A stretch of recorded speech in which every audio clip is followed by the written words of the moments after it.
They came with cannons, cavalry, and the full military weight of one of the most powerful empires in human history. They were defeated.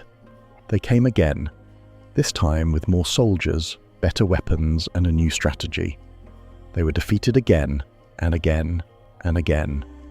For over 300 years, a single indigenous nation repelled every colonial force that crossed into their territory, and not once did they sign a treaty under duress.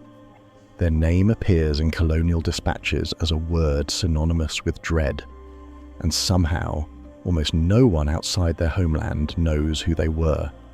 So, how does a nation with no standing army, no gunpowder, and no European alliances defeat every colonial power that comes for them for 3 centuries straight? Before the Spanish ever crossed the Biobío River, before a single cannon was fired into the forests of the south, the Mapuche had already answered the question that would define the next 3.5 centuries.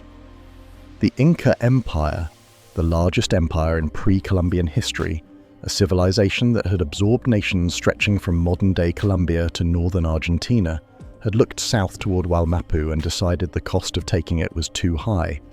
The Sapa Inca Tupac Yupanqui pushed his armies as far as the Maula River in the mid-15th century and found, on the other side, a people who did not negotiate from a position of submission. The Inca built their frontier line and held it there. The Mapuche had not invited them to stop. They had simply made continuing forward unthinkable. This is where the story of the Mapuche begins, not with European contact, not with the Arauco War, but with the quiet, definitive fact that they were already a people who had stopped an empire before the word conquistador existed in any language. Understanding who the Mapuche were in that pre-contact world is essential to understanding everything that follows. They were not a nation in the European sense. There was no palace, no throne, no hereditary monarch whose capture would unravel the entire structure. Mapuche society was organized around the Lof, a kinship-based community of extended families sharing land, resources, and collective identity. Each Lof was guided by a lonco, a chief whose authority rested entirely on his demonstrated wisdom, his skill in counsel, and the respect he commanded from his people. Leadership was earned through performance, not blood. The moment a lonco lost the confidence of his community, his authority dissolved. This was not a weakness in their political system. It was, as the Spanish would spend 300 years discovering, its greatest strength. Several Lof could unite under a ulman, a figure of broader regional authority, and in times of war, multiple communities could assemble under a toqui, a war chief selected specifically for military campaigns. The toqui held command only for the duration of the conflict. When the war ended, so did his elevated authority. This rotating, consensus-driven military structure meant that the Mapuche could never be decapitated. Killing a toqui, which the Spanish attempted repeatedly and successfully, did not end the war. It simply produced another toqui, usually angrier and better informed than the last. Their homeland reinforced this resilience at every turn. Wallmapu was not the open plains of central Mexico, where Spanish cavalry could build momentum and shatter indigenous infantry formations in open field engagements.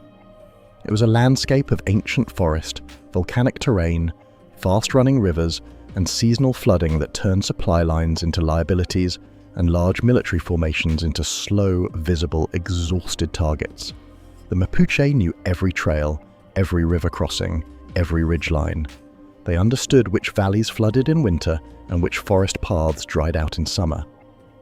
The land was not simply where they lived, it was an active participant in their defense. When the Spanish arrived in Chile in the 1540s under Pedro de Valdivia, a veteran of the conquest of Peru who had served under Francisco Pizarro and who fully expected his Chilean campaign to proceed with similar efficiency, they encountered initial resistance that they managed to suppress in the northern and central regions with the methods that had worked everywhere else. Indigenous populations in the north were absorbed into the encomienda system, forced into labor, and broken by the combination of disease, military violence, and the psychological terror that the Spanish had refined into something approaching a science of conquest. Valdivia founded the city of Santiago in 1541. He founded Concepcion in 1550. He was moving south with confidence, And then he crossed the Biobío. The first sustained military contact between Spanish forces and the Mapuche made clear that something was different here. The Mapuche did not flee from horses. They did not scatter from cannon fire the way populations who had never seen or heard such weapons before sometimes did. Within a remarkably short period, they had developed tactical responses to both, targeting the horses rather than the riders to neutralize cavalry charges, using the forest and terrain to render cannon fire inaccurate and largely ineffective, and deploying large formations of warriors wielding the cull, a long wooden lance, in coordinated attacks that Spanish officers described in their dispatches with a mixture of professional respect and poorly concealed alarm. But here is what makes this even more remarkable. This nation wasn't fighting from a defensive position. They were actively taking the fight to their enemies. The Spanish had expected to push the Mapuche back into the deep forest and establish a secure frontier. Instead, Mapuche war parties were conducting raids deep into Spanish-held territory, striking at settlements, disrupting supply lines, burning fortifications and retreating before a coordinated military response could be mounted. The Spanish were not fighting a people trying to survive inside their own borders. They were fighting a people who understood that the best defense was a relentless offense, that allowing the Spanish to consolidate their positions in the south would be far more dangerous than striking them before they could do so. It was this strategic clarity that produced Lautaro. Born around 1534 in what is now the Cañete region of Chile, Lautaro was captured as a young boy during an early Spanish military operation and taken into service as a personal attendant, a Yanacona, for Pedro de Valdivia himself. He spent years inside the Spanish military system. He watched how Valdivia organized his columns, how he deployed cavalry, where he positioned his flanks, how he communicated orders under fire, and critically, how Spanish soldiers behaved when their formation broke and their commander was no longer visible. He learned Spanish. He studied the psychology of the conquistadors as carefully as he studied their tactics. And then, in his late teens, he escaped and returned to his people carrying something more valuable than any weapon the Mapuche could have captured in battle, a complete operational understanding of how the Spanish army worked, and exactly where it was vulnerable. When Lautaro was appointed Toqui, war chief, he immediately began transforming Mapuche military doctrine. He understood that the Spanish relied on the psychological shock of their initial charge to break indigenous formations. He designed counter-tactics that absorbed that charge rather than breaking under it, using rotating waves of warriors so that fresh fighters continuously replaced exhausted ones, a strategy that Spanish soldiers fighting in heavy armor in the heat and humidity of the south could not match for stamina. He used captured horses to build a Mapuche cavalry force of his own. He chose his battlefields with meticulous care, selecting terrain that neutralized Spanish advantages and amplified Mapuche strengths. On a December morning in 1553, near the Spanish fort of Tucapel, in what is now the Biobío region, Lautaro executed the plan he had been building since his escape. Valdivia's force, advancing to relieve the fort with a column of soldiers and allied indigenous auxiliaries, was drawn into an ambush in terrain that Lautaro had selected specifically because it prevented the Spanish from deploying in the open formation their tactics required. The Mapuche attacked in relentless rotating waves exactly as Lautaro had designed. The Spanish formation collapsed, the allied auxiliaries broke and fled. Valdivia himself was captured alive. The Spanish accounts of what happened next are inconsistent, shaped by the obvious desire of the writers to minimize the scale of the humiliation. What is consistent across all of them is the outcome.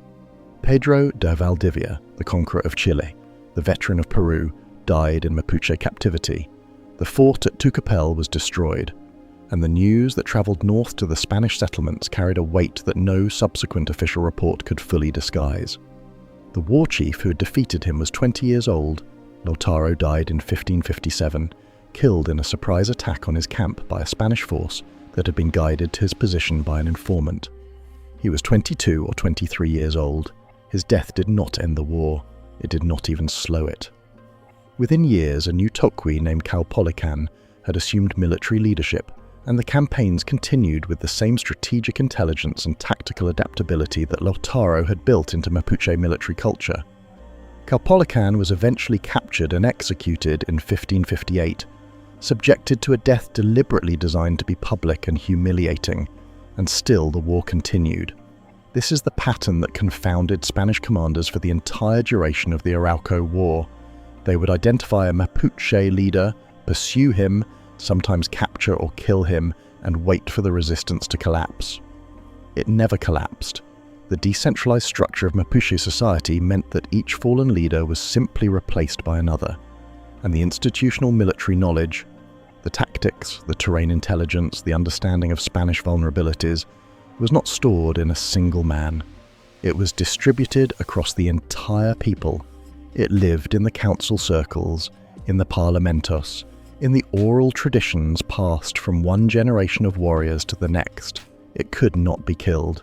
By the end of the 16th century, the Spanish had spent 50 years and a staggering sum of colonial resources fighting a war they had initially expected to conclude in a single campaign season. The reports sent back to the Crown in Madrid during this period make for remarkable reading, not for what they say explicitly, but for the careful bureaucratic language they use to avoid saying what everyone involved already knew, that the most powerful military empire on earth had met something in the forests south of the Biobío that it could not defeat, did not fully understand, and was running out of ideas about how to overcome. The Arauco War would continue for another 250 years. There is a peculiar thing that happens when empires lose. They do not announce it. They do not commission paintings of the defeat, engrave it into public monuments, or include it in the histories they write for their schoolchildren. What they do instead is far more sophisticated and far more durable. They reclassify the loss. They reframe it. They bury it inside the administrative language of frontier management, border disputes, and the ongoing civilizing project, until the military catastrophe at the center of the record becomes almost impossible to see through the layers of institutional prose that have been carefully laid on top of it. This is exactly what happened to the Arauco War. For 3.5 centuries of sustained military conflict, a war that consumed more Spanish colonial resources than almost any other campaign in the Americas, that killed multiple governors of Chile, that forced the Spanish crown to implement policy changes at the highest level, and that ended, ultimately, not in Spanish victory, but in a negotiated recognition of Mapuche territorial sovereignty. The official colonial record consistently described what was happening in southern Chile as something other than what it was. Royal dispatches referred to the Mapuche as rebellious Indians. Military commanders wrote of pacification campaigns rather than battles. Victories were reported to Madrid with great fanfare. Defeats were minimized, contextualized, or quietly omitted. The machinery of colonial record-keeping was not neutral. It was a tool of empire, and like all tools of empire, it was designed to serve the interests of the institution that wielded it. A colonial governor who reported to the Crown that his forces had been decisively defeated by an indigenous nation risked his position, his reputation, and the continued flow of royal funding to his operations. A colonial governor who reported that a minor frontier disturbance had been contained at some cost and that operations were ongoing, that governor kept his job and his budget. The incentive structure of colonial reporting systematically distorted the historical record of the Arauco War for the entire duration of the conflict. What this means for historians working today is that the written record left by the Spanish colonial administration is, at best, an unreliable witness and, at worst, an active participant in a 300-year cover story. The truth of what happened in Wallmapu has to be reconstructed from the edges of the official record, from the gaps, the contradictions, the moments where the careful administrative language breaks down and something rawer and more honest bleeds through. It shows up in the budget requests. The real situado, a direct annual subsidy paid by the Viceroyalty of Peru to fund the Chilean colonial military, was established in 1601 specifically because the Arauco War had bankrupted the local colonial economy. At its peak, this subsidy amounted to approximately 200,000 pesos per year, an enormous sum that the Crown continued paying for most of the 17th century. Empires do not establish permanent military subsidies for minor frontier disturbances. The existence and scale of the real Situado is one of the most honest documents in the Colonial Archive, because it was a financial instrument rather than a narrative one, and financial instruments are harder to falsify than battle reports. It shows up in the legislation. In 1608, the Spanish crown issued a royal decree formally authorizing the enslavement of Mapuche prisoners of war, a measure that had been prohibited elsewhere in the Americas and that represented a dramatic escalation of colonial policy. What is almost never discussed alongside this decree is what produced it. The failure of every conventional military and missionary strategy to subdue the Mapuche had left the colonial administration in Chile in a state of institutional desperation, reaching for tools it had previously set aside because it had run out of other options. 7 years later, the Crown reversed course and abolished Mapuche slavery entirely, after a series of Mapuche uprisings demonstrated that the slave policy had not broken resistance, it had intensified it. These reversals, the escalations followed by retreats, the policy changes driven by military failure rather than moral progress, are visible throughout the colonial record if you know what you are looking for. They are the fingerprints of an empire repeatedly adjusting its strategy because the previous strategy had not worked. This is where the official record goes strangely silent. Between 1641 and 1803, the Spanish held a series of formal parlamentos, diplomatic councils, with Mapuche leadership at locations along the frontier. 36 of these parlamentos are documented in the Colonial Archive. They cover everything from prisoner exchanges to trade agreements to the formal delineation of territorial boundaries. What the archive does not discuss in any sustained way is the obvious implication of 36 formal diplomatic councils conducted over 160 years, that the Mapuche were consistently treated as a sovereign political entity by an empire that publicly maintained it was merely managing a pacification campaign. You do not hold 160 years of formal diplomacy with people you have conquered. The diplomacy is the confession. The most significant of these parlamentos, the Parliament of Quilín in 1641, produced a formal agreement in which the Spanish crown, through its representatives in Chile, recognized the Biobío River as the boundary of Mapuche territory and agreed to withdraw Spanish settlements from the southern bank. This was not framed as a concession in contemporary Spanish documents. It was described as a generous gesture of colonial goodwill toward a pacified frontier population. The Mapuche, who had just spent 90 years defeating every military campaign the Spanish sent against them, understood it rather differently. What archaeology has added to this picture in the last 30 years has been quietly devastating to the colonial narrative.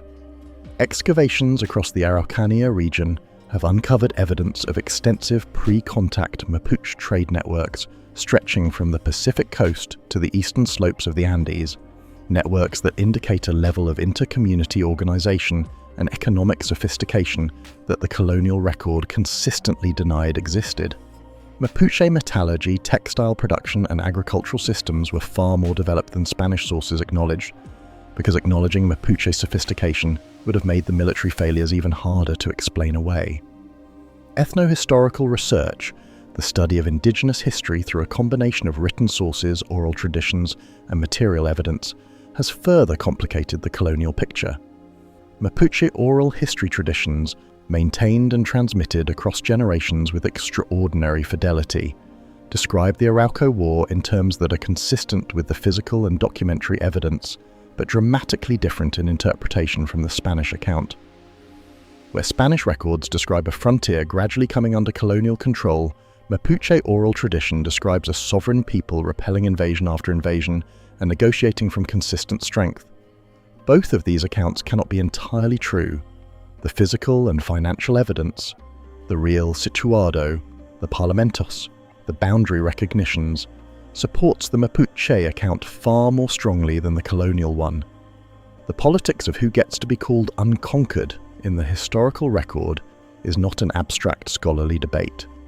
It has material consequences that persist into the present.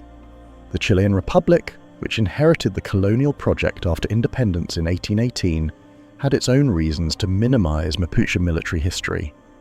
A young nation building a unified national identity, one that drew heavily on the language of civilizational progress and territorial sovereignty, had limited appetite for acknowledging that a significant portion of its claimed national territory had been held by an indigenous nation that had never been legitimately defeated or dispossessed. The Chilean state's eventual military occupation of Wallmapu in the 1880s, known as the Pacificación de la Araucanía, the pacification of the Araucanía, was named with the full awareness that calling it what it actually was would have raised uncomfortable questions about everything that preceded it. Contemporary Mapuche scholars and activists have spent decades pointing out that the language of pacification applied to a people who had never been at war with the Chilean state, who had, in fact, signed multiple formal agreements with the Spanish crown recognizing their territorial sovereignty, is not a neutral historical description. It is a political act of erasure. The debate over this language and over the legal and territorial implications of the Mapuche's historical record of sovereignty is ongoing in Chilean courts and parliament at this moment. The Arauco War did not end in 1883. Its consequences are being litigated right now. There is one encounter, one moment, that historians still cannot fully explain, and it may be the key to understanding everything.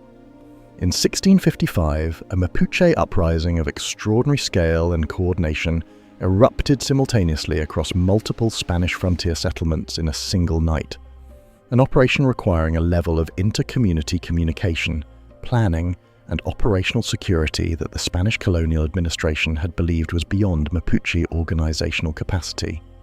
The uprising destroyed 7 Spanish cities, killed hundreds of settlers and soldiers, and pushed the colonial frontier northward for years. What the colonial record cannot explain, and what historians have struggled with ever since, is how an operation of that scale and geographic scope was coordinated across dozens of independent Mapuche communities without any single commander, any written communication, and without any Spanish intelligence asset detecting any sign of it in advance. The Spanish had informants. They had missionary networks embedded in Mapuche communities. They had indigenous auxiliaries from other nations who were integrated into colonial settlements, and none of it produced a single warning about what was coming on the night of December 14th, 1655. The answer, most scholars now believe, lies in the same decentralized social structure that made the Mapuche militarily indestructible, a communication system and decision-making network built into the fabric of everyday Mapuche social life that was invisible to the Spanish precisely because it looked nothing like the hierarchical command structures the Spanish understood. Messages did not travel through a chain of command. Information moved through the ordinary patterns of Mapuche community life, through kinship networks, through seasonal gatherings, through the movements of traders and herbalists and people visiting family across the territory, and it left no trace in any archive because it was never written down and never moved through any channel the Spanish had learned to monitor. It is perhaps the most elegant intelligence operation in colonial-era American history, and it was not the product of a single strategic genius. It was the product of a society that had built, over centuries of living in this particular landscape with this particular social structure, a way of being in the world that happened to be extraordinarily well suited to resisting exactly the kind of power that the Spanish Empire represented. The Spanish never figured it out, and the Chilean Republic, which inherited the problem, never figured it out either. What they eventually figured out, which we will get to, was something much simpler and much darker. They figured out that you do not have to defeat a people on a battlefield to take their land. You simply have to outlast them. And that realization, when it finally arrived in the corridors of power in Santiago, changed the nature of the war entirely. When historians try to explain the inexplicable, when they sit down with 3.5 centuries of colonial military failure and attempt to produce a coherent account of why one indigenous nation succeeded where every other nation on the continent ultimately did not, they tend to reach for one of 3 explanations. Each of them contains real truth. Each of them also contains real limitations. And understanding where each theory succeeds and where it breaks down is the only honest way to arrive at something close to an answer. The first explanation is the one that comes most naturally, and the one that the Spanish themselves leaned on most heavily in their own accounts, because it was the least damaging to colonial pride. The terrain did it. The geography of Wallmapu was so extreme so hostile to European military operations that no army on Earth could have conquered it, and therefore the failure to conquer it reflected nothing about the relative capabilities of the two sides. It was simply a matter of the land. There is genuine substance to this argument, and it deserves to be taken seriously before it is complicated. The temperate rainforests of southern Chile are among the densest and most difficult terrain on the planet. Annual rainfall in parts of the Araucanía region exceeds 4,000 millimeters, roughly 10 times the annual rainfall of Madrid. The rivers that cross the region flood unpredictably and dramatically, capable of turning a viable supply route into an impassable torrent within hours. The forest floor is thick with undergrowth that slows movement, conceals defenders, and destroys the geometric precision that European infantry tactics depended upon. The volcanic terrain creates sudden elevation changes that exhaust heavily armoured soldiers carrying iron weapons and supplies. The climate swings between extremes that the Spanish, many of whom had come from the dry highlands of Castile and Extremadura, were constitutionally and logistically unprepared for. All of this is real, documented, and significant. Spanish military dispatches from the Arauco War period are full of complaints about the terrain, about horses going lame on the forest floor, about gunpowder becoming damp and useless in the constant rain, about soldiers developing infections from the cold and wet that reduced fighting capacity long before any Mapuche warrior came within lance range. The military advantages that had carried Spain through the conquest of Mexico and Peru, heavy cavalry, disciplined infantry formations, psychological shock from firearms and cannon, were specifically calibrated for open ground engagements. In the forest south of the Biobío, those advantages evaporated. But the geographic fortress theory has a weakness that becomes visible the moment you push on it. The terrain of Wallmapu did not change between 1550 and 1850. It was the same forest, the same rivers, the same volcanic landscape throughout the entire 350-year conflict.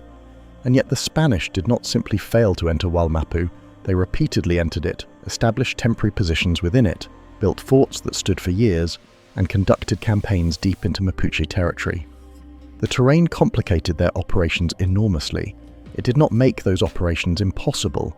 What made those operations ultimately fail was not the land alone, but what the Mapuche did with their knowledge of the land. And those are two fundamentally different things. The Mapuche did not simply live in difficult terrain, they weaponized it with a sophistication that required active, intelligent military planning. They chose their ambush sites based on detailed knowledge of how Spanish formations moved through specific types of forest. They used seasonal flooding patterns to time attacks on supply columns during periods of maximum Spanish logistical vulnerability. They positioned their communities and their supply caches in locations that required an attacker to move through the most defensible terrain before reaching anything worth attacking. The geography was not their fortress, their mastery of the geography was their fortress, and that distinction matters enormously because it points toward the second theory. The second explanation focuses not on the land but on the minds operating within it, on the Mapuche's extraordinary capacity for tactical intelligence, institutional learning, and strategic adaptation. This theory holds that the Mapuche's greatest military asset was not their forests or their rivers, but their ability to study the enemy, understand colonial military doctrine at a deep structural level, and develop responses to it faster than the Spanish could develop responses to those responses. The evidence for this begins with Lautaro and does not end with him. What Lautaro did, embedding himself inside the Spanish military system, acquiring a complete operational understanding of its strengths and vulnerabilities, and then designing Mapuche tactics specifically to exploit those vulnerabilities, was not a one-time stroke of individual genius. It established a template that Mapuche military culture reproduced across generations. The rotating wave infantry tactic he designed at Tucapel was still being used, refined, and adapted by Mapuche forces a century after his death. The strategic insight that Spanish supply lines were the most vulnerable point in any colonial campaign, more vulnerable than the soldiers themselves, was institutionalized into Mapuche military planning so thoroughly that disrupting supply became a standard opening move in any major confrontation. The Mapuche's adoption of the horse is perhaps the most striking single piece of evidence for this theory. Within decades of first encountering Spanish cavalry, a military technology that had no equivalent in the pre-contact Americas, the Mapuche had acquired horses through raids and trade, developed their own equestrian culture, bred horses adapted to the forest terrain, and integrated mounted warfare into their military doctrine in a way that effectively neutralized one of the Spanish army's most decisive tactical advantages. This is not the behavior of a people reacting defensively to an overwhelming force. This is the behavior of a people who are actively studying the enemy's capabilities and systematically building counter-capabilities to match them. The psychological warfare dimension of Mapuche military strategy is less well documented in the colonial record, for the obvious reason that colonial administrators were not inclined to acknowledge that they were being psychologically outmaneuvered, but it is visible in the behavioral evidence. The deliberate targeting of Spanish commanders rather than rank-and-file soldiers, the focus on killing or capturing the most high-status member of any opposing force, served both a tactical and a psychological function. Tactically, it disrupted command and control at the critical moment of engagement. Psychologically, it sent a specific message to every subsequent Spanish officer who rode into Mapuche territory: your rank is not protection, your armor is not protection, your title is not protection, you are as vulnerable here as everyone else. Valdivia's death at Tucapel was not simply a military victory, it was a communication addressed to every Spanish commander who came after him about the nature of the war they were entering. But the tactical intelligence theory also has a limitation. It explains how the Mapuche fought. It does not fully explain how they sustained that fighting capacity across 3.5 centuries, through the deaths of multiple generations of military leadership, through the devastating demographic impact of introduced diseases, and through periods of internal political stress that could have, and in other indigenous nations did, produce the fractures that colonial powers exploited to divide and ultimately conquer. For that explanation, you need the third theory. The third explanation is structural.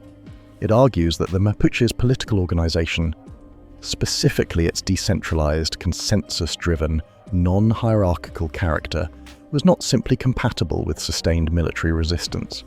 It was the mechanism that made sustained military resistance possible in the first place, and it is, in the assessment of most contemporary scholars who have worked closely with both the documentary and the archaeological evidence, the most powerful of the three explanations. The logic runs as follows: every indigenous nation that ultimately fell to colonial conquest fell in one of a small number of ways. Some were defeated militarily in a decisive early engagement that broke their organizational capacity before they could adapt. Some were conquered through the capture or assassination of a centralized leader whose removal caused the political structure to collapse. The Aztec Empire under Cortés, the Inca Empire under Pizarro, both unraveling catastrophically when their central authority was removed. Some were divided through the deliberate colonial strategy of identifying and amplifying internal political rivalries, using one faction against another until the nation had effectively conquered itself. And some were simply demographically overwhelmed. Populations reduced so severely by introduced disease that military resistance became numerically impossible. The Mapuche were subject to every one of these pressures. Disease reduced their population severely, particularly in the 17th century. The Spanish identified and attempted to exploit internal tensions between different Mapuche communities throughout the conflict. Individual military leaders were targeted and killed, and yet none of these strategies produced the cascade collapse that the same strategies produced everywhere else. The reason, scholars argue, is that the Mapuche political structure had no single point of failure. There was no paramount chief whose capture ended the war. There was no central political institution whose destruction left the nation without direction. There was no treasury to seize, no capital to occupy, no administrative hierarchy to decapitate. The Elof system meant that political and military authority was genuinely distributed across hundreds of independent communities, each of which maintained its own capacity for autonomous decision-making and armed resistance. Destroying one community, even a very important one, did not disable the others. It sometimes galvanized them. The weakness of this theory is that it risks romanticizing Mapuche political organization into something more unified and more consistently functional than the historical record actually supports. The Mapuche were not always united. There were periods of significant internal conflict, of communities choosing accommodation over resistance, of political disputes that the Spanish successfully exploited to gain tactical advantages. The picture of the Mapuche as a perfectly cohesive resistance movement sustained across 3 centuries is, in part, a retrospective construction, a narrative convenience that flattens the genuine complexity and internal disagreement that existed within Mapuche society throughout the conflict. The reality was messier, more contested, and more human than the heroic version allows. What the evidence actually supports, when you set the 3 theories against each other and against the physical and documentary record, is not a clean victory for any single explanation. It is a synthesis, and the synthesis points towards something that is, in some ways, more interesting than any of the individual theories. The Mapuche did not win because of the terrain, or because of tactical genius, or because of political structure. They won because of the specific interaction between all 3, because they were a people whose social organization, military culture, and relationship to their landscape formed a system of resistance that was genuinely greater than the sum of its parts. The forest was a weapon because they knew it. The decentralized command structure was effective because it was embedded in a culture of military learning that preserved and transmitted tactical knowledge across generations. The tactical intelligence was sustainable because the political structure did not require any single leader to carry it. Each element reinforced the others, and together they produced something that the Spanish Empire, for all its resources and military sophistication, was never able to find a counter to. But none of these theories fully explains the one battle that historians still argue about to this day. We will get to that in just a moment, because before we get to the battle, we need to understand something that the evidence and analysis chapters of history almost always leave out: the cost. Not the cost to the Spanish, which was enormous and well documented in the budget records of the colonial administration. The cost to the Mapuche, because the story of 3.5 centuries of military success is also necessarily a story of 3.5 centuries of war, and no people sustains that without paying a price that numbers and tactical analyses cannot fully capture. The Arauco War killed Mapuche people. It disrupted agriculture, destabilized communities, and forced a society that had developed sophisticated trade networks, agricultural systems, and cultural practices into a permanent defensive posture that reshaped what Mapuche society was and what it could become. The Toki system, the rotating war leadership, was a military adaptation, but it was also a cultural one, and it left marks on Mapuche society that persisted long after the last colonial campaign ended. A people who have been at war for 350 years are not the same people they would have been without that war, even if they won every battle. This is the part of the anatomy of victory that the theories tend to skip. Victory and loss are not always opposites. Sometimes they are simultaneous, and in the case of the Mapuche, the most honest account of what their resistance achieved and what it cost requires holding both truths at the same time, without resolving the tension between them, because the tension is the truth. There is a version of the Mapuche story that ends cleanly, with sovereignty preserved, with the Biobío River holding as a boundary, with 3.5 centuries of military resistance producing an outcome that history can call, without qualification, a victory. That version of the story is not false, but it is incomplete in ways that matter deeply, and telling it without the rest would be its own kind of erasure, a more flattering erasure than the one the Spanish colonial archive performed, but an erasure nonetheless. The full story requires sitting with a harder truth, that a people can win every battle and still lose enormous things. That resistance, sustained across generations at the intensity the Mapuche sustained it, leaves marks on a society that do not disappear when the last cannon falls silent. That the price of being undefeatable, in the particular historical circumstances the Mapuche faced, was paid not on the battlefield, but in the slow, grinding arithmetic of demographic collapse, cultural disruption, and the particular exhaustion that comes from 350 years of existing in a permanent state of war. Begin with what was preserved, because it was genuinely extraordinary. The Mapuche entered the colonial period in possession of their land, their language, their spiritual traditions, their political structures, and their identity as a sovereign people. They emerged from 3.5 centuries of sustained colonial pressure, still in possession of all of these things, diminished in some cases, transformed in others, but recognizably continuous with what had existed before. This was not the experience of the Aztecs or the Inca, or the dozens of smaller nations that the colonial project absorbed and effectively dissolved within a generation or two of first contact. The Mapuche cultural continuity across the colonial period is, by any comparative measure, remarkable.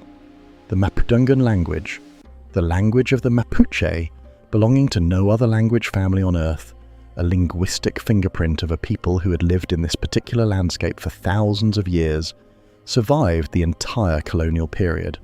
It was suppressed, marginalized, and systematically excluded from formal education and public life during the Chilean Republic era, but it was never extinguished. Mapuche spiritual practice, the machis, the ceremonial healers who mediate between the human and spiritual worlds, the nguillatun, the collective ceremony of gratitude and petition, survived centuries of Catholic missionary pressure that had successfully dismantled the spiritual traditions of nations far more numerous than the Mapuche. The Lonco system of community governance, the LOF structure, the consensus-based decision-making, these persisted, adapted, and remained recognizable across the entire colonial and republican period. These are not small things. They are the bones of a civilization, and the Mapuche carried them intact through circumstances that had shattered the bones of others. That deserves to be named clearly and without qualification before anything else is said. But the disease came regardless of military victory. This is the part of the story that the framing of undefeated struggles to contain, because disease does not observe the rules of warfare and does not care about tactical genius or decentralized command structures. Introduced European diseases, smallpox, typhus, measles, moved through Mapuche communities in the 17th and 18th centuries with the same devastating efficiency they displayed everywhere in the Americas. Population estimates for the pre-contact Mapuche vary widely among scholars, but the demographic collapse across the colonial period was severe by any measure.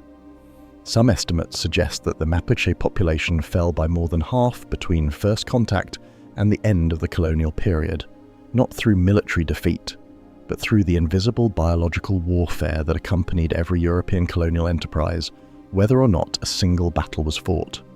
This demographic pressure had military consequences that are rarely discussed alongside the narrative of Mapuche military success. A community that has lost half its adults to disease in a generation is a community under enormous strain, social, agricultural, organizational. The Mapuche sustained their military resistance through this period, which is itself a testament to the resilience of their social structures, but they did not sustain it without cost. Periods of reduced military activity in the Arauco War often correspond, when examined against the demographic evidence, with periods of severe epidemic pressure on Mapuche communities. The resistance continued, but it continued at a price that the battle records alone do not show. Trade dependency introduced a subtler form of vulnerability that military victory could not address. As the colonial period progressed and the frontier stabilized along the Biobío, formal and informal trade relationships developed between Mapuche communities and the Spanish colonial economy to the north. Iron tools, horses, cattle, and textile goods moved south across the frontier in exchange for Mapuche agricultural products, livestock, and labor in specific negotiated contexts. This trade was, in many respects, a product of Mapuche sovereignty. They traded as equals on their own terms and refused arrangements that compromised their territorial integrity. But trade relationships create dependencies, and dependencies create vulnerabilities that military strength cannot always address. Mapuche communities that had integrated iron tools into their agricultural and craft practices became reliant, to some degree, on continued access to colonial trade networks. The horse, which the Mapuche had adopted so brilliantly as a military asset, required maintenance, feeding, and replacement that created its own economic pressures. The slow integration of the Mapuche economy into the broader colonial economic system did not require military conquest. It happened through the ordinary logic of trade, and it created leverage that the Spanish and later the Chilean Republic would eventually learn to use. The long-term ripple effects of Mapuche resistance on Spanish colonial policy across the Americas are one of the most under-examined aspects of this history, and they are significant. The Spanish Crown's decision in 1683 to abolish indigenous slavery in Chile, driven directly by the Mapuche uprisings that the slave policy had provoked, was not merely a local administrative adjustment. It was a policy reversal forced by military reality, and it sent a signal through the colonial administration that reverberated beyond Chile. The establishment of the Real Situado as a permanent military subsidy specifically for the Arauco War created an administrative and financial precedent for how the Crown handled intractable frontier conflicts that influenced colonial policy design elsewhere. More significantly, the fear that Mapuche resistance might inspire similar resistance among indigenous populations in other parts of the colonial empire shaped Spanish policy in ways that are difficult to trace precisely, but impossible to ignore entirely. Colonial administrators were acutely aware that news travelled, that indigenous communities across the Americas maintained communication networks that the Spanish never fully mapped or controlled, and that the example of a people successfully resisting colonial conquest was not merely a local problem, it was a potential template. The deliberate minimization of Mapuche military success in official colonial communications was not only about protecting the reputations of individual governors, it was about controlling the narrative in a colonial system that understood, at some level, how dangerous a successful example of resistance could be. What was lost despite never losing a battle is the part of this story that the elegiac register of history was designed to hold, because it resists the clean categories of victory and defeat and insists on something more complicated and more human. Languages survive, but they thin.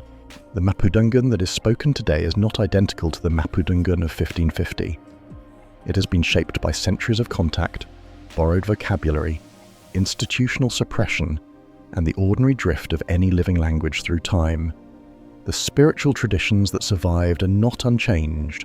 They absorbed pressures from Catholic missionary contact that left marks, however partial, on the forms they take today. The political structures that persisted have been transformed by their long engagement with colonial and then republican legal frameworks that did not recognize their legitimacy and spent 2 centuries trying to replace them. None of this is the same as destruction. All living cultures change. The question is whether the change is self-directed or coerced, whether a people transform their own traditions in response to their own evolving circumstances, or whether transformation is imposed from outside by a power that has decided their existing forms are unacceptable. For the Mapuche, the answer across the colonial and republican period is predominantly the second. The changes that came to Mapuche culture were not, for the most part, freely chosen. They were the residue of sustained external pressure, military, economic, legal and educational, that could not defeat the Mapuche on a battlefield, and so attempted to achieve through other means what the cannon and cavalry had failed to accomplish. The Chilean Republic's campaign of the 1880s, the Pacificación de la Araucanía, deserves particular examination in this context, because it is the moment where the framing of undefeated becomes most complicated. The Chilean military occupation of Wallmapu in the 1880s used a combination of regular army forces, modern rifle technology, strategic starvation through the destruction of Mapuche food supplies, and the exploitation of internal political divisions that had developed within Mapuche communities over the preceding decades. It was not the same kind of war that the Spanish had fought for 3.5 centuries. It was a different kind of war, industrialized, systematic, and designed specifically to avoid the open confrontations that the Mapuche had won repeatedly. Whether what happened in the 1880s constitutes a Mapuche military defeat is a question that Mapuche scholars, Chilean historians, and international researchers answer differently, and the disagreement is not merely academic. The Mapuche communities that resisted the Chilean military campaign in the 1880s were not defeated in the traditional military sense. They were overwhelmed by a combination of starvation, disease, population displacement, and the seizure of their land through legal mechanisms that operated simultaneously with and sometimes instead of military force. The Chilean state did not conquer the Mapuche. It exhausted them through a combination of violence, legal dispossession, and the deliberate destruction of their economic base. Precisely the strategy that the 18th century Spanish colonial report in the Archive of the Indies had identified as the only viable approach 150 years earlier. This distinction matters because it shapes how the legacy is framed today. The Mapuche political and legal position in contemporary Chile rests, in significant part, on the argument that their land was never legitimately ceded, that the mechanisms used to transfer Wallmapu to Chilean state control in the 19th century were illegal under both Chilean law and international standards of the time, because they operated against a people who had never been militarily defeated and who had maintained recognized territorial sovereignty through formal treaty agreements with the Spanish crown. This is not a fringe argument. It is a position that has been advanced in Chilean courts, in the Inter-American Commission on Human Rights, and in United Nations forums on indigenous rights, with varying degrees of success. The Mapuche today number approximately 2 million people in Chile and Argentina combined, making them the largest indigenous population in either country. They are also among the most politically active indigenous communities in the Americas, pursuing land claims, cultural recognition, and political autonomy through legal, electoral, and sometimes direct action means that reflect both the sophistication of their historical political culture and the urgency of their contemporary situation. The Wenufoya, the Mapuche flag, its blue, green, and red symbolizing sky, earth, and the vitality of their people, flies at protests in Santiago and Temuco, in university classrooms, and outside courthouses where Mapuche land rights cases are being argued. The lingering scholarly debate over whether the Mapuche resistance was truly undefeated is, at its core, a debate about what it means to win. If winning means never losing a military engagement on a battlefield, the evidence is remarkably strong that the Mapuche qualify. If winning means preserving everything that mattered, every life, every hectare of land, every linguistic nuance, every ceremonial tradition, then the framing collapses, because nothing in the human world survives 3.5 centuries of sustained colonial pressure without transformation and loss.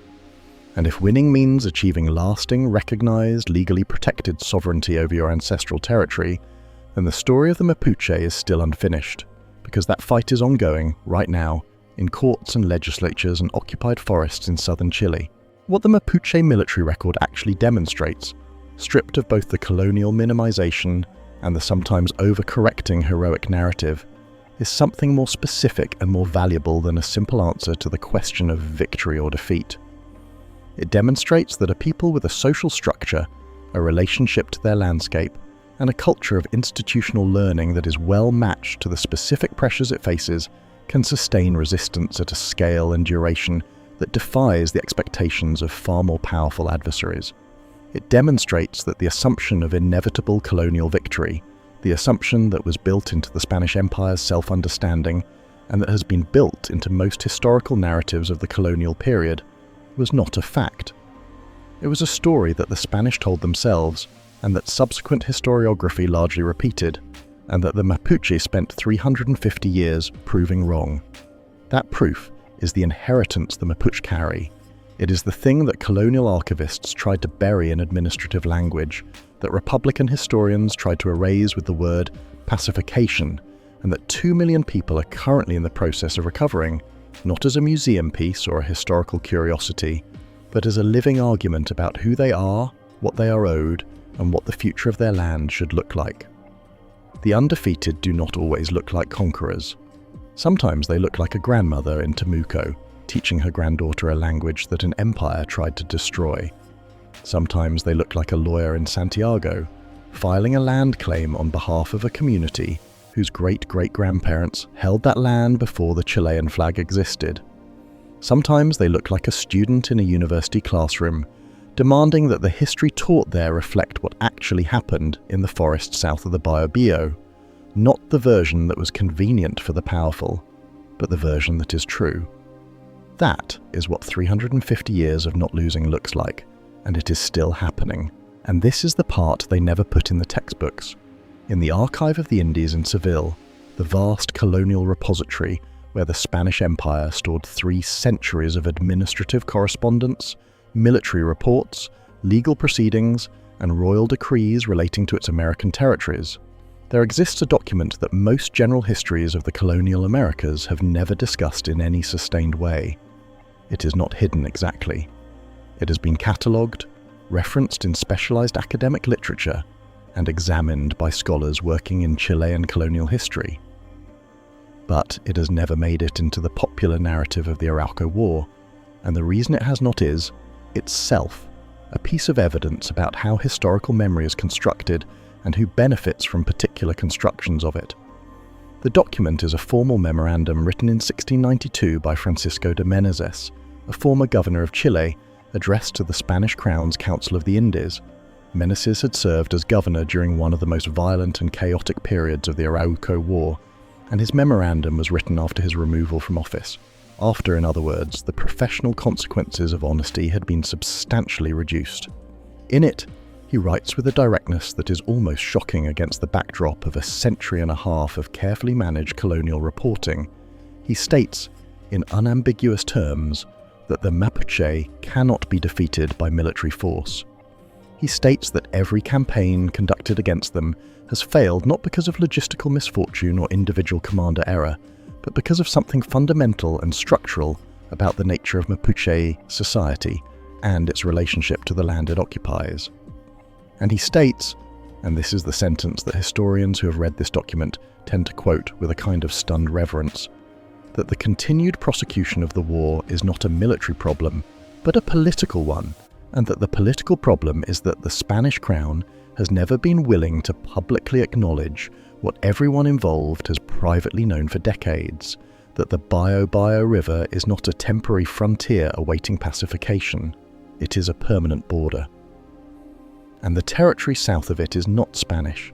This is a sitting governor of Chile, a representative of the most powerful empire in the world, writing to his sovereign to say, in the carefully bureaucratic language of colonial administration, that the war is unwinnable and has been unwinnable for a very long time, and that the official position of the Crown on this matter is not a strategic assessment. It is a fiction maintained for reasons of imperial pride. The memorandum did not change Crown policy immediately. These things rarely do, but it is part of a pattern of private acknowledgement, internal communications, confidential reports, personal correspondence between colonial officials, that when assembled tells a story fundamentally different from the public narrative the Spanish Empire maintained about its operations in Chile. The public narrative said, the Mapuche are a primitive, disorganized people causing frontier disruptions that will eventually be contained through the application of sufficient military force and Christian missionary influence. The private narrative, visible in documents like Meneses' memorandum, said something else entirely. These people have defeated us. They will continue to defeat us.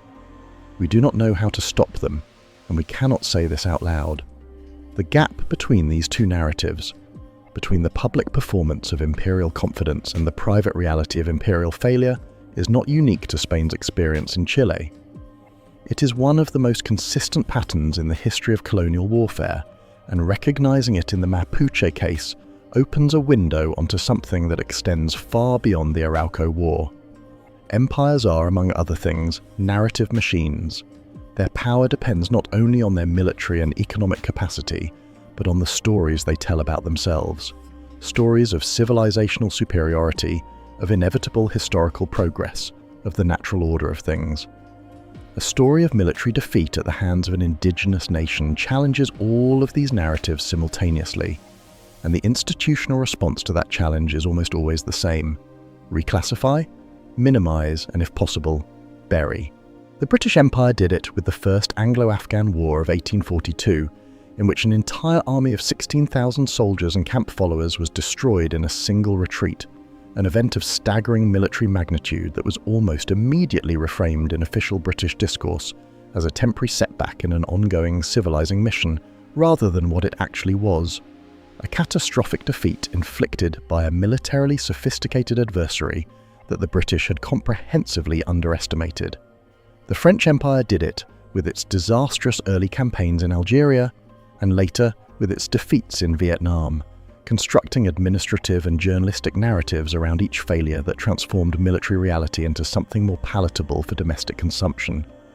The pattern is so consistent across so many different empires and so many different colonial contexts that historians of colonialism have developed a specific analytical vocabulary for it: the discourse of pacification, the narrative of civilizational resistance, the rhetoric of the inevitable frontier.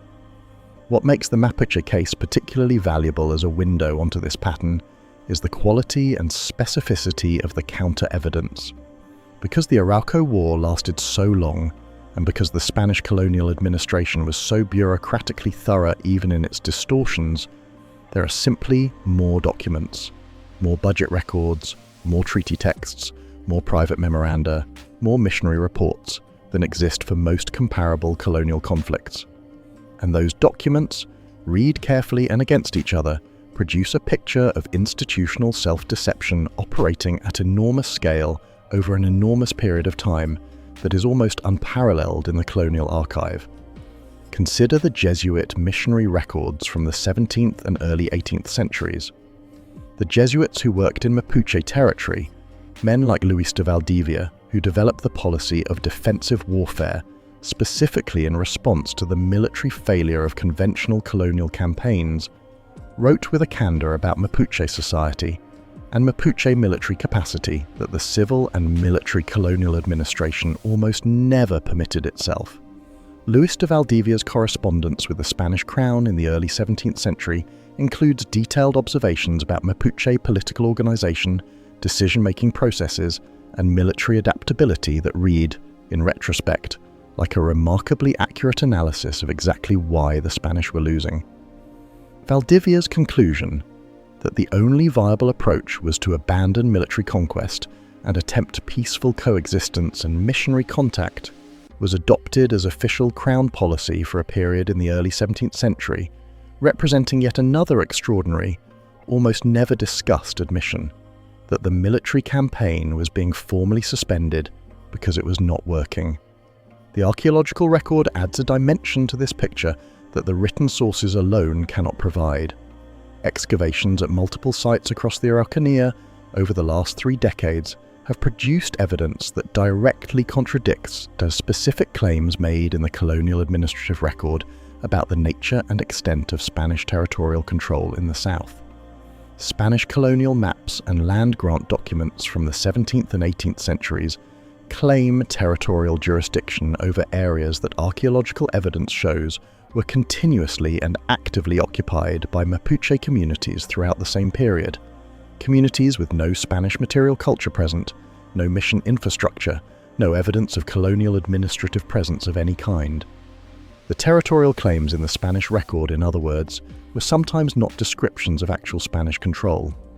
They were aspirational fictions, bureaucratic assertions of sovereignty over territory that the colonial administration had never actually managed to control, and that Mapuche communities were living in, farming and governing according to their own systems, entirely independent of the colonial structure that claimed to rule them. This finding has significant legal implications that are being actively pursued in Chilean courts at this moment. If the Spanish territorial claims that form the legal basis for subsequent Chilean state land grants were, in significant cases, claims over territory that was never actually under colonial control, then the legal chain of title through which Chilean private landowners and the Chilean state itself hold lands in the Araucanía is far more complicated than Chilean property law has historically acknowledged. This is not a theoretical legal argument. It is a live dispute backed by archaeological evidence that has produced some of the most significant and contested land rights litigation in South American legal history. For 300 years, one nation told an empire, and then another empire, and then another, that this land was not theirs to take. They were never proven wrong on a battlefield. Think about what that actually means when you hold it against the full sweep of what we have covered today. The Spanish Empire arrived in the Americas with a military apparatus that had dismantled the Aztec Empire in 2 years and the Inca Empire in less than a decade. It came to southern Chile with the same weapons, the same tactics, the same absolute confidence in the inevitability of its own expansion, and it spent the next 350 years writing budget requests and private memoranda and carefully worded diplomatic communiques that all said, in one form or another, the same thing. We cannot get past the Biobío. The Mapuche are still there. We do not know how to move them. And the Mapuche were still there. They were still there when the Spanish Empire collapsed. They were still there when the Chilean Republic declared independence and drew its national borders and wrote its constitution and began the long process of constructing a national identity. They were still there when the Chilean military rode south in the 1880s with modern rifles and a strategy built not on winning battles, but on starving a people into displacement. And they are still there now, 2 million of them, in the cities and the countryside of Chile and Argentina, carrying a language and a legal argument and a flag and a memory that 3.5 centuries of colonial pressure and 140 years of Republican nation building have not managed to extinguish. The undefeated do not always look like what we expect victory to look like. We have been trained by the histories we were given to recognize triumph in the form of conquests, armies advancing, flags planted, borders redrawn in the winner's favor. The Mapuche story asks us to recognize something different. It asks us to see that holding your ground, preserving your language, maintaining your political culture, transmitting your memory to your children and their children and their children, that these things, sustained across 3.5 centuries against a force that was by every conventional measure vastly more powerful, constitute a form of victory that the history books have not developed adequate language for. Not yet. Whether history has been equally honest about all of this is a different question entirely, and one worth sitting with, because the gap between what actually happened south of the Biobío and what the colonial archive says happened, between what the Mapuche military record demonstrates and what Chilean and national historiography has been willing to acknowledge, between the private admissions buried in Seville and the public narrative maintained for centuries, that gap is not a footnote. It is not an academic quibble about the interpretation of ambiguous sources. It is a chasm, and on one side of that chasm are the documented facts of what the Mapuche achieved, and on the other side is the story that power decided to tell about it, and the distance between those two things is a measure of how much work the reconstruction of honest history still has ahead of it. The Meneses Memorandum sits in the archive of the Indies. The budget records of the real Situado sit in the same archive. The texts of 36 formal diplomatic parlamentos conducted over 160 years with a people the official narrative described as a pacified frontier population sit in archives in Santiago and Seville and Lima. The archaeological evidence from the Parliament of Quilín site sits in university repositories in Temuco. The oral traditions of the Mapuche people, transmitted across generations with a fidelity that no colonial disruption managed to break, sit in the memories and the voices of 2 million living people. The evidence is not missing. It never was. What was missing was the willingness to look at it honestly, to follow it where it leads rather than where it is convenient to go. And that willingness, when it arrives, tends to arrive not because the powerful decide to grant it, but because the people whose history was distorted refuse to stop insisting on the truth of what happened. The Mapuche have been doing that, insisting for 500 years. They have not stopped. This is why stories like this one matter, not as historical curiosities, not as feel-good narratives of indigenous resilience to be consumed and set aside, but as genuine correctives to the version of history that was handed to most of us in school. The version that presented colonial expansion as an inevitable tide, indigenous resistance as a temporary inconvenience, and the outcome of 5 centuries of colonial contact as a natural and unchallengeable order of things. That version was always incomplete. The Mapuche story is one of the clearest demonstrations of how incomplete it was, and how much changes when you fill in the gaps with what the evidence actually shows.